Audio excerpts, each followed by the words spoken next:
What's going on, everybody? Welcome back to the Eclectic Collector channel. This week is Halloween week. If I do things correctly, if I'm able to edit this video on time, it should hopefully drop Halloween day. If not, it's going to end up dropping the following Friday, which will be November 1st. But I'm hoping to hell, I'm really hoping that I'm able to get this video out Halloween day. I've got 5 volumes of manga that we're going to be talking about today. Initially, I had wanted to read all of these to completion, but I ended up running out of time. I've been extremely busy, and I started playing the Silent Hill game, and I ended up dedicating time to that, and it's really hard to, try to maintain like a really strict schedule and try to like do things outside of that really strict schedule. And, when you do things like what I do and you put as much time and effort into your videos like I do, it ends up kind of screwing it up. It's like either I just do nothing but videos or I'm not able to get out a video every week. And, so these are 5, just like, I want to say each one a little bit different than the last. One was a little more comedic, and one of them is technically like a gay manga. But for the most part, these are 5 series that I have thoroughly enjoyed, and I wanted to talk about them with you all. If you've read any of these, I would love to know what you think about them.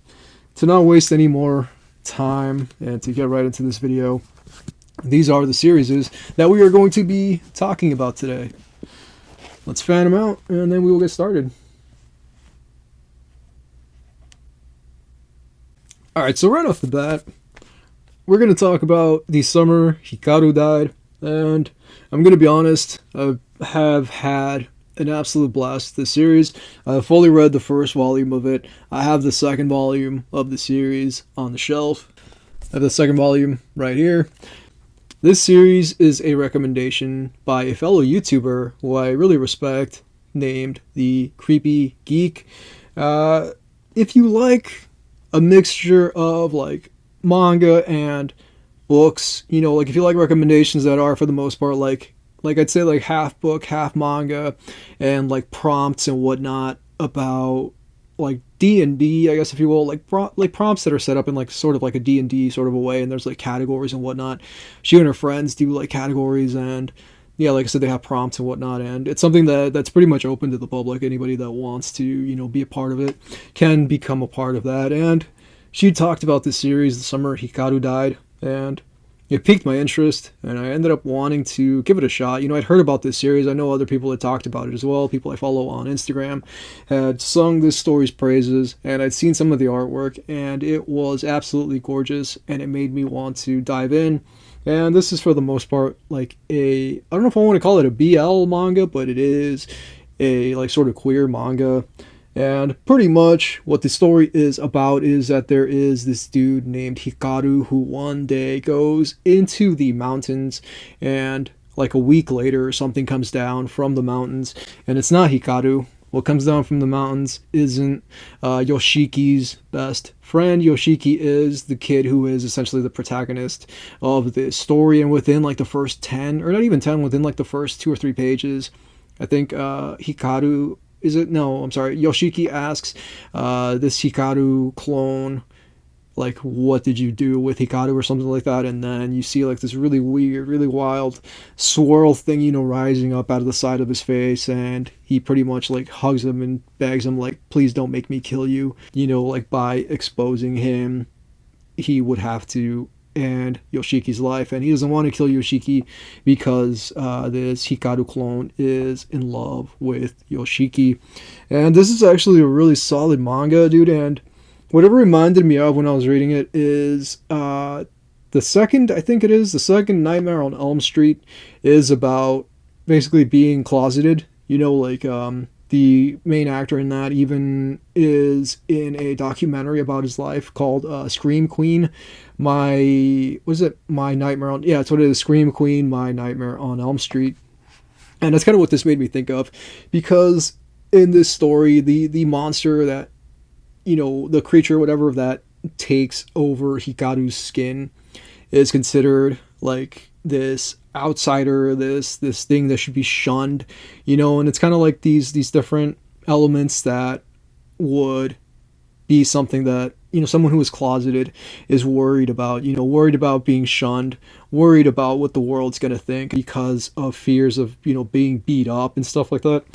And I don't know, I feel like this is a pretty solid, like, horror manga, and I love the characters in it. The side characters are a lot of fun. There's this one lady who senses, what this Hikaru clone is, knows that, like, there's some kind of, like, weird sort of a thing that came down from the mountains one day, and she tries to talk to Yoshiki about it.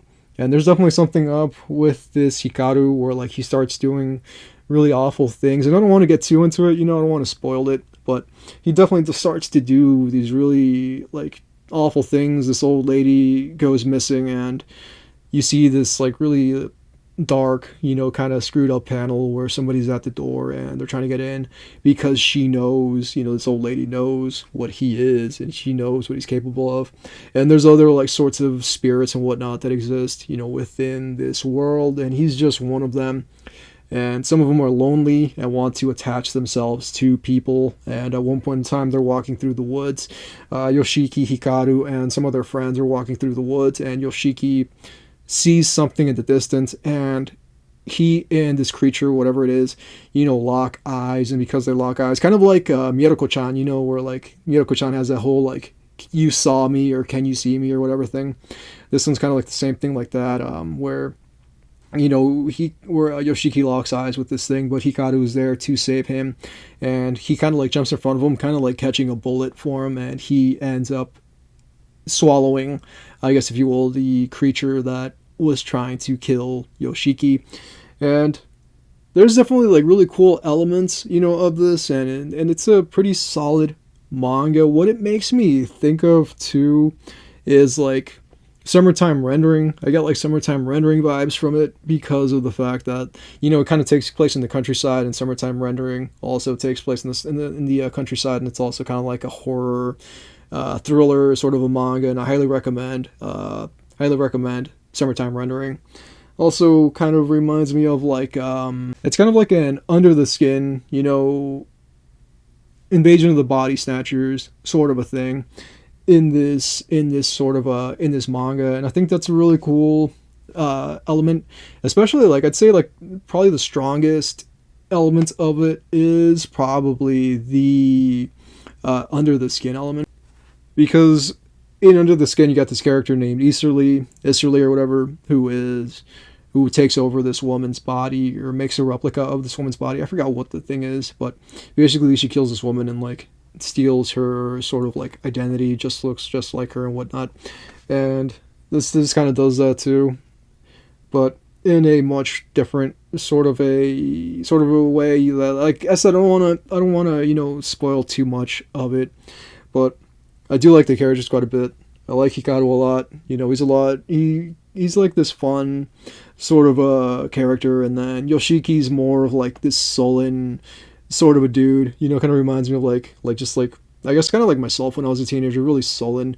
And I'm still kind of like that in a sense as an adult, but not as much. And I think it's kind of like that teen angst that a lot of us go through, where, like, you just want to be left alone, like, you don't want anybody to bother you and whatnot.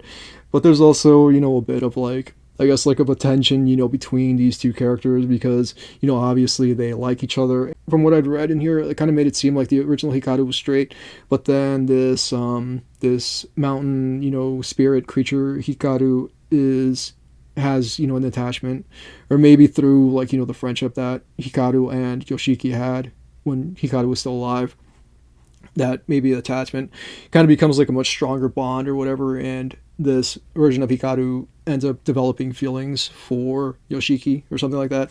But I do like this series quite a bit, and this is something that I really recommend beyond just being, like, a gay manga, because it does have those elements, but they're not, like, super duper strong.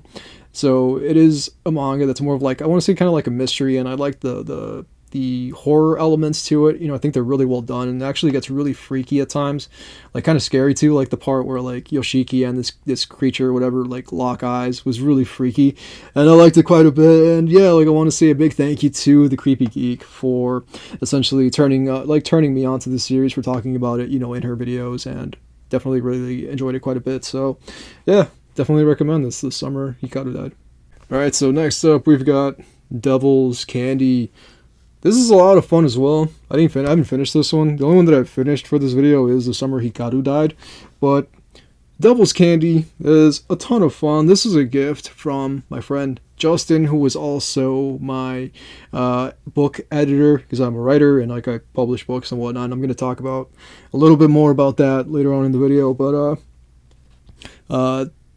Devil's Candy is written by a person named Bikuri and drawn by another person named Rem.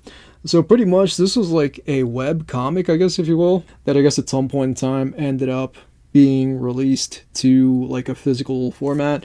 And pretty much with this story, we follow a dude right here named Kazu Decker, and this character here is named Pandora, and then on the back we got some more characters. That right there is Nemo, and then I forgot what her name is, unfortunately. As I've said already, this story is just an absolute blast. I've had such a great time, going through it and meeting these characters and whatnot, because this is just non-stop shenanigans. That's like the only way I can think of to describe this story, is it's just like non-stop shenanigans. So pretty much he's like a Dr. Frankenstein sort of a character who brings this girl right here to life. Kind of reminds me of one of my favorite films that I watched when I was like 15 years old, a movie called May, which is about a girl who essentially like, puts together a friend with like from a bunch of different body parts and whatnot. Really wild film. Definitely highly recommend it. I don't know how easy it is to come across the DVD at this point in time. You could probably find it somewhere on the internet, but that's kind of what it reminds you of. It makes me think of that, but like definitely like some Frankenstein-ish, stuff going on. There's a lot of elements, like you can tell, like, I don't know for sure, but I feel like the person that created this, Bikuri, who at least is, is the writer of it, I'm pretty sure this dude is a millennial. I'm pretty sure he's a millennial, because there's like so much stuff in there that like feels, like really millennial, like stuff that I grew up with, being a millennial. And the way the characters speak too kind of reminds me of that. It's really not like Gen Z at all. The sort of dialogue isn't Gen Z. It feels more like millennial dialogue, stuff that I grew up, listening to like people speak, in the 2000s and whatnot. And I really like the characters quite a bit. I think he's a lot of fun. I love this girl right here. I love Pandora. I think she's possibly my favorite character in the series. And then this girl right here is a lot of fun too. She is a Cyclops. I keep forgetting what her name is, but yeah, she's a Cyclops, and she is like super duper strong, but she also wants to be girly. Like, she doesn't want to be seen as like, too strong, because she thinks that like this dude right here, Kazu, won't like her if she ends up being too strong. And there's this thing that happens pretty early on where like right after he makes her, because there's like this thing, in this school, like they go to like this monster school, and what I do like is that Bikuri has like, within this world is created like these class structures and whatnot of like, there's like a hierarchy. I think they're like daemons or whatever are like top of the food chain, and then just like demons or whatever, or not demons, like doubles or whatever are like a little bit lower. I forget what the actual, class structure is, but pretty much like there's like pretty much if you're like, if you're pure blooded or whatever, you're like way up here, but then if you like aren't, pure blooded, you're like on the lower totem pole. And like there's two different schools that you would go to. There's a lot of lore too, which I was not expecting at all. I did not expect the story to have, as much lore as it does between chapters. There's like this whole lore breakdown between like every single chapter, kind of building up this universe. And I thought that was really cool. That's like a really great detail, that it's added to this world, and it's not just like some random, stuff happens, sort of a story. Like there's a lot of love and dedication and whatnot that goes into it. And like I was saying before, pretty much early on, this dude right here in his school, they are tasked with making a girl, or making the best girl or something like that, or making the ultimate girl. And in that, endeavor to pretty much to that end, Kazu Decker makes Pandora, who is super duper strong. She's also like a lot of fun. Doesn't really show much emotion for the most part. She's like really like a blank slate. Kind of reminds me of the movie Poor Things, I guess, if you will, but not quite that, severe. She's more, I guess, like stoic, I guess, because like she is a blank slate. She was just born, the day that he goes to present her at the school. She was born that day, and they're showing her reruns of this series that existed within this world called Devilizer. And at the point of this story taking place, the present time of the story, Devilizer is like an old anime that used to be, or an old cartoon or whatever that used to be shown years ago or whatever. I think at this point it's probably like 30 or more years old. Kind of like Ultraman, you know, it's like this older series that still has like a pretty significant fan base. And the first thing she sees, you know, when she wakes up is, you know, episodes of Devilizer. And in her mind, you know, she sees like fragments of Devilizer. At one point in time, she has to fight like this huge worm-like this huge worm-like creature, and it's like in her mind, you know, she becomes like a Devilizer or whatever and fights this thing, and it's really cool.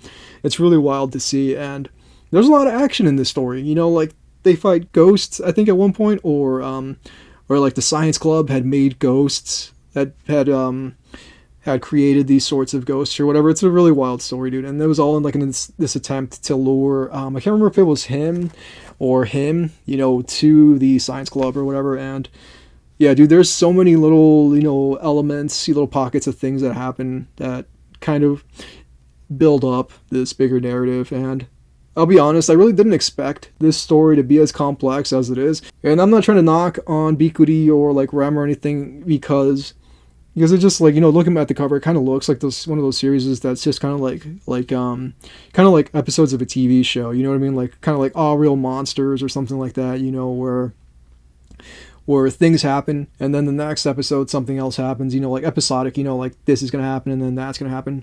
But there's kind of like a bigger narrative, you know, that kind of keeps going. And there are things, you know, where it does kind of feel episodic, but there is like a through line, you know, and I do appreciate that. A story that does have, you know, a thing that it keeps, you know, pushing the story forward. It pushes its narrative forward. And yeah, I do really respect, you know, the work, the time and effort and energy and whatnot. As a creative myself, I definitely respect the amount of love and detail, especially by Bikuri. And the artwork itself, you know, by Rem is absolutely gorgeous.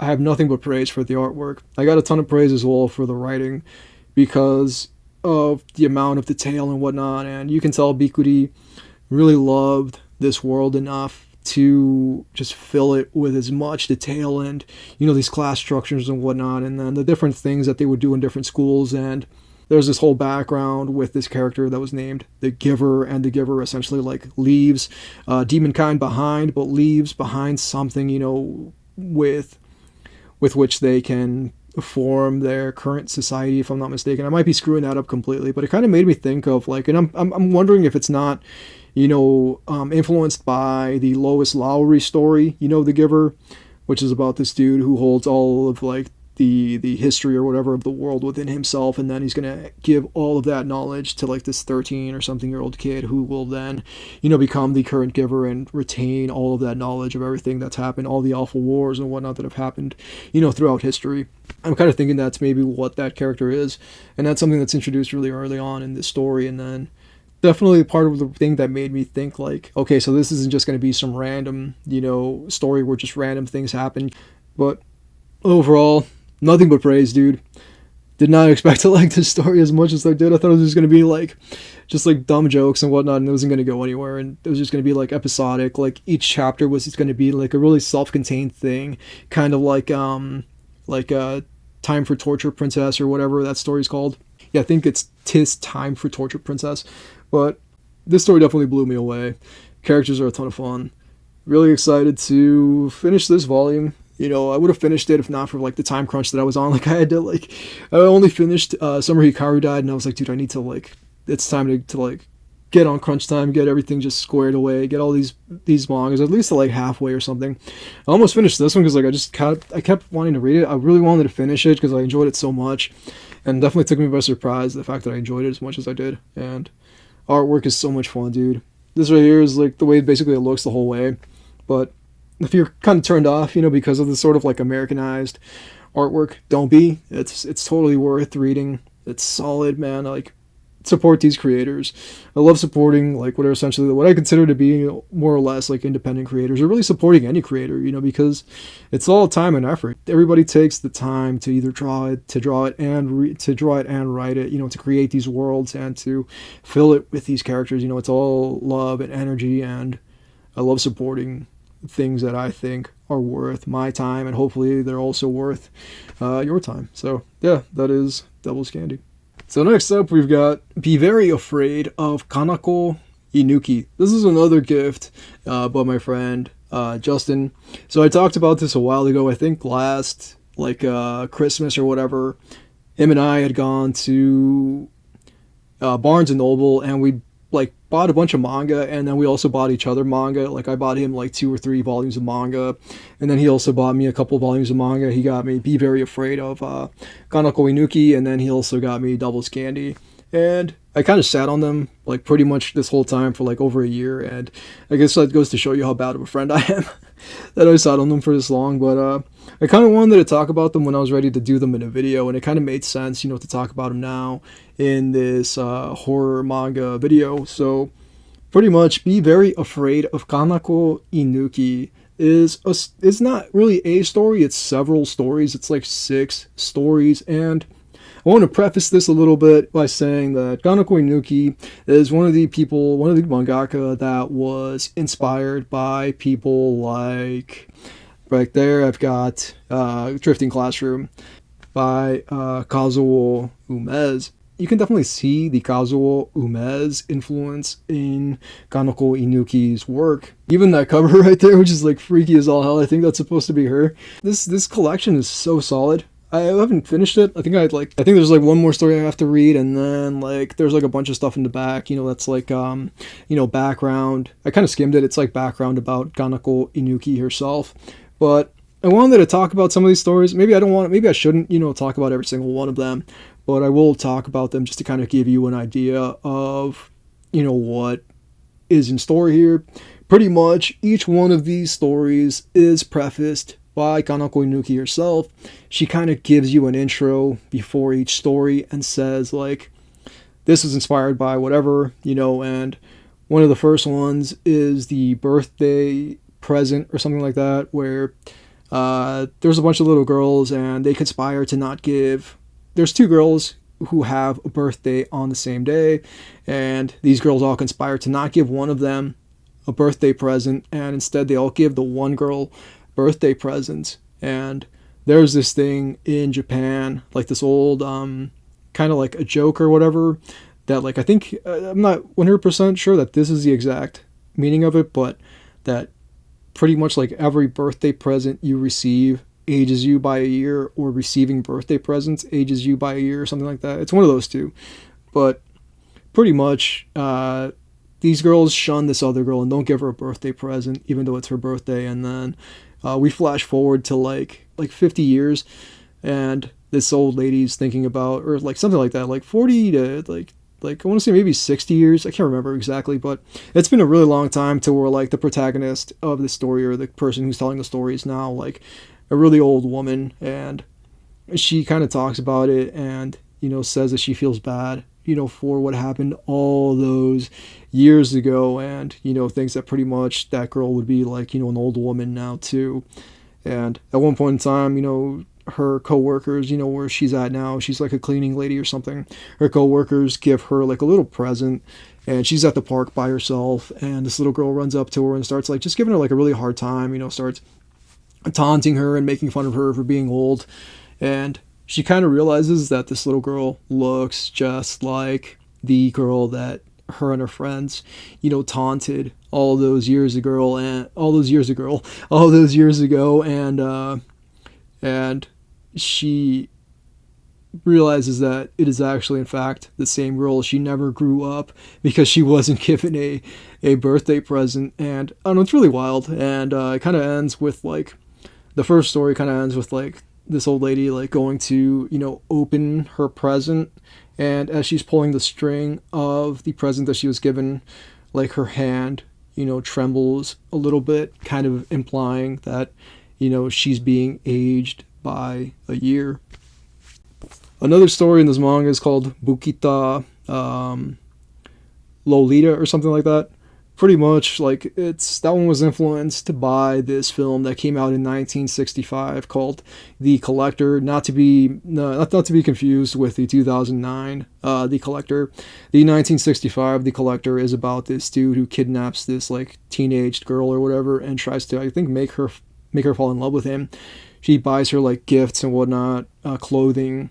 He also collects like butterflies or whatever, and he wants to show her like who he is through all these different means. I think he writes her poetry, if I'm not mistaken. And it's kind of like that's what was the inspiration for that second story. And it follows this little girl named like Marimo. Marimo is like a 5-year-old girl who wants to be an adult, tries to act like an adult, puts on her mother's clothing, and her mom like doesn't like that at all, calls her precocious and like spanks her and whatnot. And the little girl is like dead set on trying to be an adult, even though she's literally a child. And she goes to the park at one point and tries to pick up like this teenager. The dude's like, "The hell is wrong with you?" To like this little girl is trying to pick him up, and his girlfriend shows up, and he's like, "Do you know that? Is that your little sister?" And he's like, "I don't know, some little snot-nosed kid or whatever." And then there's a kid next to him named Bukita, I think his name is, and he ends up, talking to her, and she tells him that she wants to grow up, and he takes her back, to his place where he does like sort of like experimentation or whatnot, and gives her the serum. Kind of reminded me of the film The Substance, and I don't want to spoil The Substance because like I feel like people should go see that movie, but it has like a similar premise in like The Substance where like you inject yourself with this liquid, kind of like Reanimator. You inject yourself with this green sort of liquid, and it creates like a newer version of you. And that's what I'll say about that movie because I don't want to start spoiling it, but it kind of creates like a newer version of you, and that ends up happening to Marimo in that story where like she is essentially turned into a teenager, and then terrible things happen. I won't say what happens because I don't want to spoil it. I'll talk about one more just to kind of like give you a little bit more of what goes on in the collection. There's another story about a girl who is like really mean to her little sister, and her little sister gets like a doll that looks just like her, or she makes a doll that looks just like her, whatever, and it's like a pincushion, kind of like a voodoo doll sort of a thing. And it kind of reminded me of, there's this Twilight Zone episode with this little kid who there's like all these people and they're like in this house, and the kid is kind of like telekinetic or something. He has like telekinesis, but he's got like, I think like a way more psycho something, psychokinetic, sort of a power, like just really wild. And he uses it to kind of keep this whole group of adults at bay. And I think at one point he turns one of them into like a doll, and it kind of reminded me of that. And the girl in this story, anything that happens to the doll ends up happening to this older sister. And it's really wild. And there's more stories in there. There's like 3 other stories, and I don't want to, spoil too much of it. One of them kind of reminded me of like, I think it's called Eye of the Beholder or something, which is another Twilight Zone episode. And that's all I'll say about that, as like, it kind of reminded me of that, where like this girl thinks that these people are a certain way, and then she comes to see them in a completely different light. But yeah, like I said, that's all I'll say about that, to not start, spoiling too much of it. But I did read 5 of them. I didn't read the last one, so I read 5 of the 6. I'm going to read the last one at some point in time, but absolutely had a phenomenal time with this as well. I really recommend this one.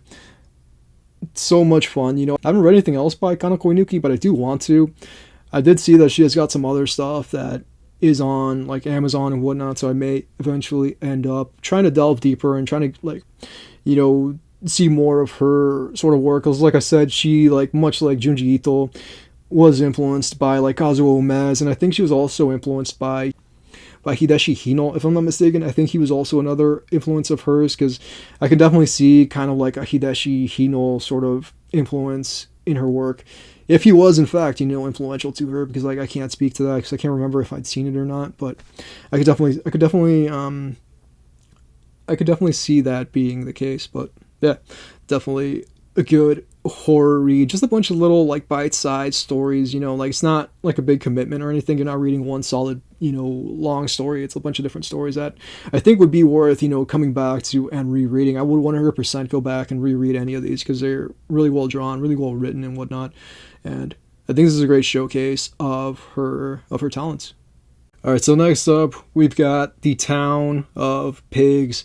This was such a solid read. I'm halfway through it as well. Not quite done with it yet, unfortunately.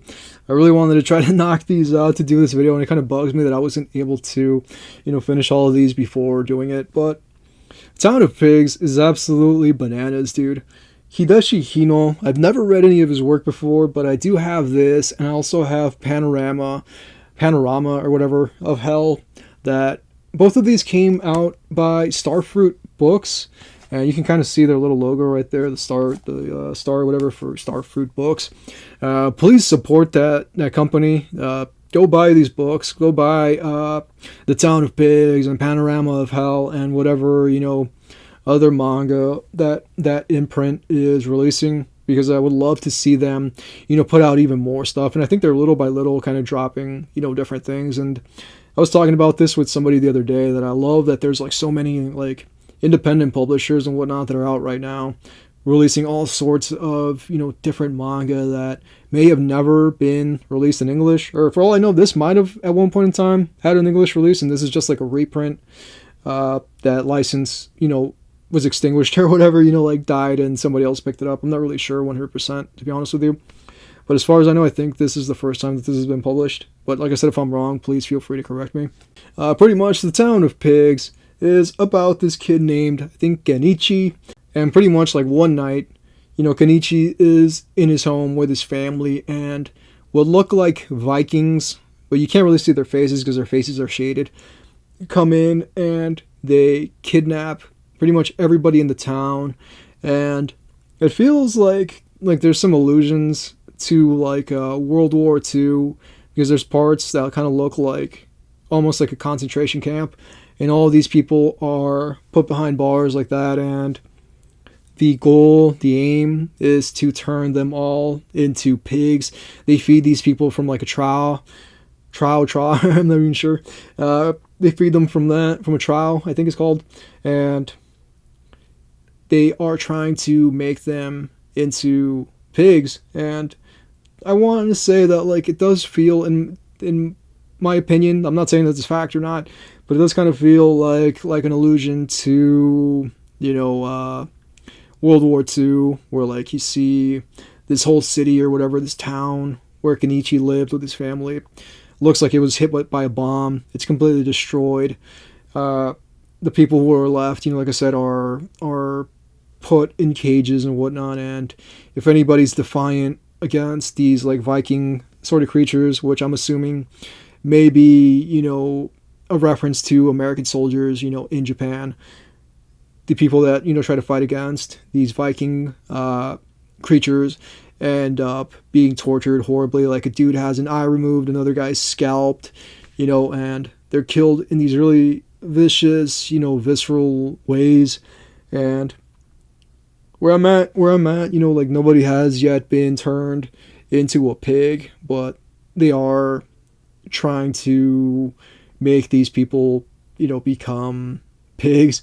And it's such a wild idea, such a wild story, dude. Really brutal. I did not expect it to be as brutal as it is, given that it's like a much older story. And like I've read like Cat-Eyed Boy, which is a really fun read, but super dated at the same time. But the art is solid, that's by Kazuo Umezu, and then this is obviously by Hideshi Hino. And this story has like great 2-page spreads. Like there's so many 2-page spreads in this thing, and the artwork, I think, is the true winner. Really glad that I picked these up, because I picked this and Panorama of Hell up at the same time, and I've had nothing but a solid time reading this thing. Like I really wanted to knock it out, but unfortunately I just got like halfway through it. I was running out of time like pretty severely. And I was like, I need to move on to the last volume of this video, otherwise I'm gonna end up missing my deadline to record. Today's Friday, and like I want to get out by next Thursday, and like I have to do like a bunch of edits, because if you know my videos, you know that like I do a ton of edits in these videos. Like I do a lot of like cuts and whatnot to make it entertaining to watch, the whole way through. But yeah, there is right there's our lead character, and then there's like these sort of Viking characters that I was talking about, and then there's them being put into like these sort of cages and whatnot. And I really like the idea of this, and this is one of those stories, like I said, it kind of reminds me of like a World War II sort of a thing. Kind of like, I don't want to say probably nearly as depressing as like Grave of the Fireflies or like, Barefoot Gen and stuff like that. But it definitely has, in my opinion, that sort of a feel.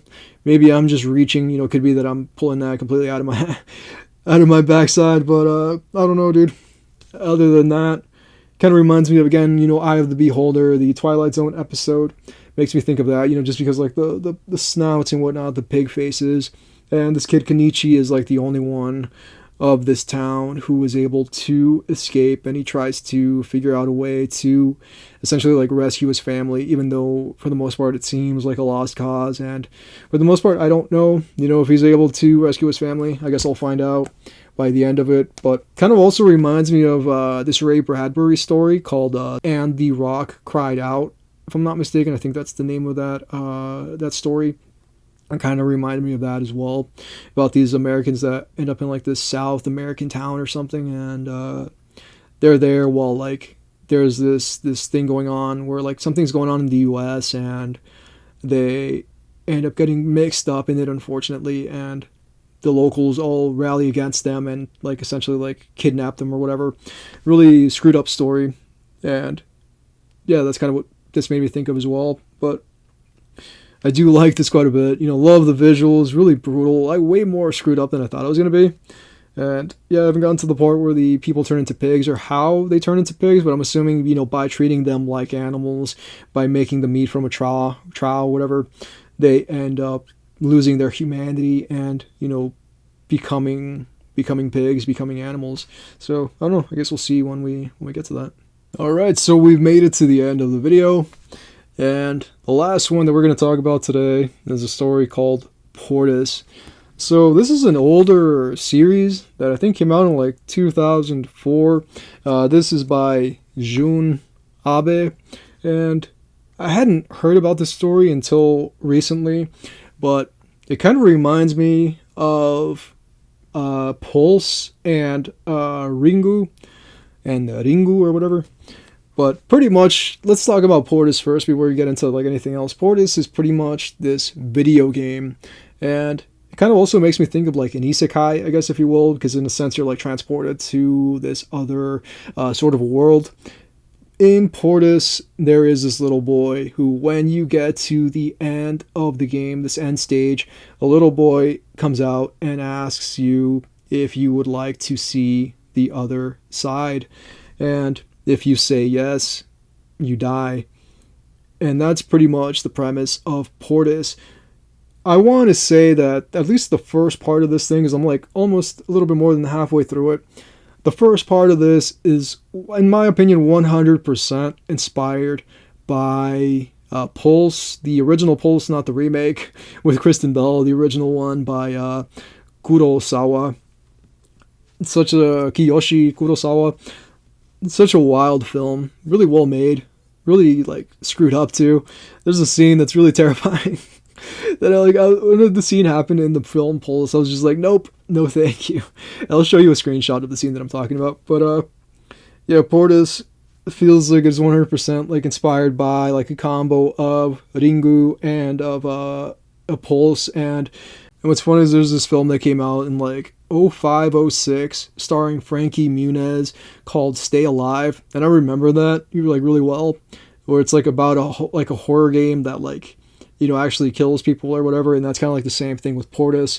And the reason that I say it reminds me so much of Pulse is that in Pulse, this is like, Pulse takes place in like the early days of the internet, like the Y2K sort of like early days of the internet, where like that film came out in 2001.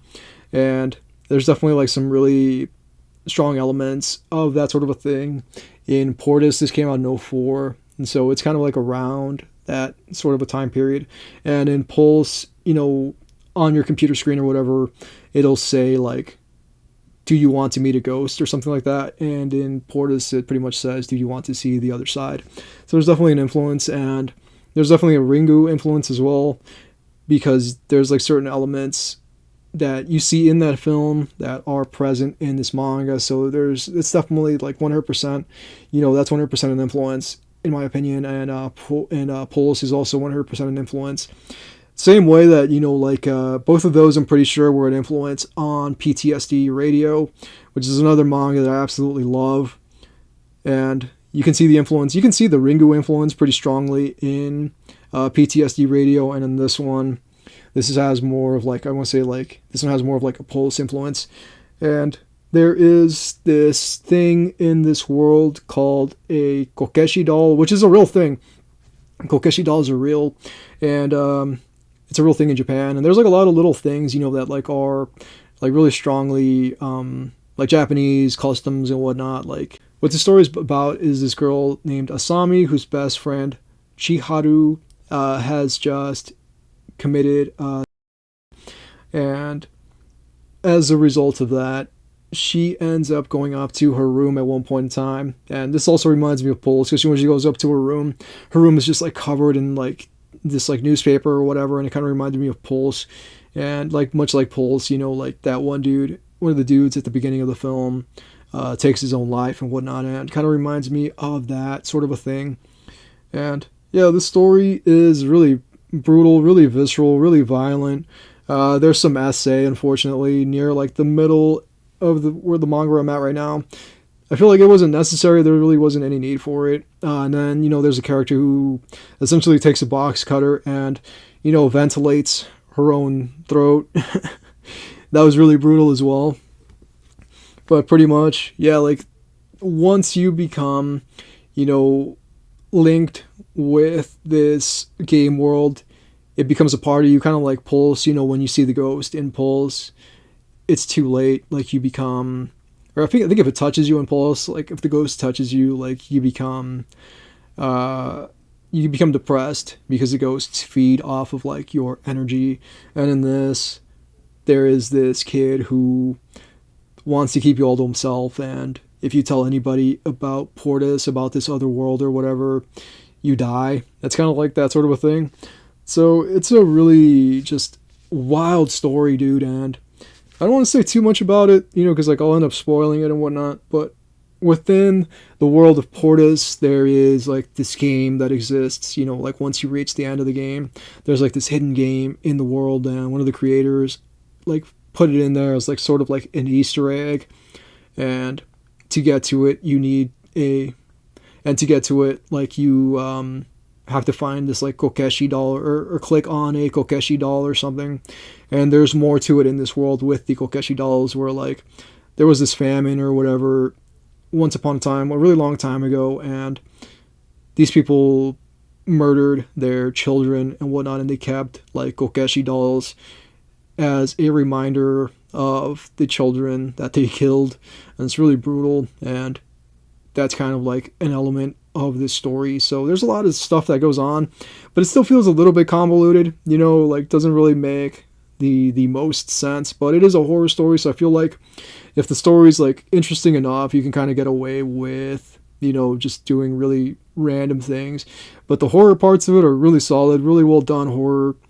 I feel like the hellscape parts of it would make Clive Barker proud, because those are really well done. It's really brutal. Like if you like PTSD Radio, if you like the horror elements of PTSD Radio, I think you'd like this. Though this definitely has more of a story than PTSD Radio does, where that's more like just like jumbled stuff that kind of makes sense, if like you piece it together, like what's going on with like this Oguchi-sama, being and whatnot, and how it's attracted to, or really just like tortures like this one bloodline or the bloodlines of the people that pissed off this god a really long time ago.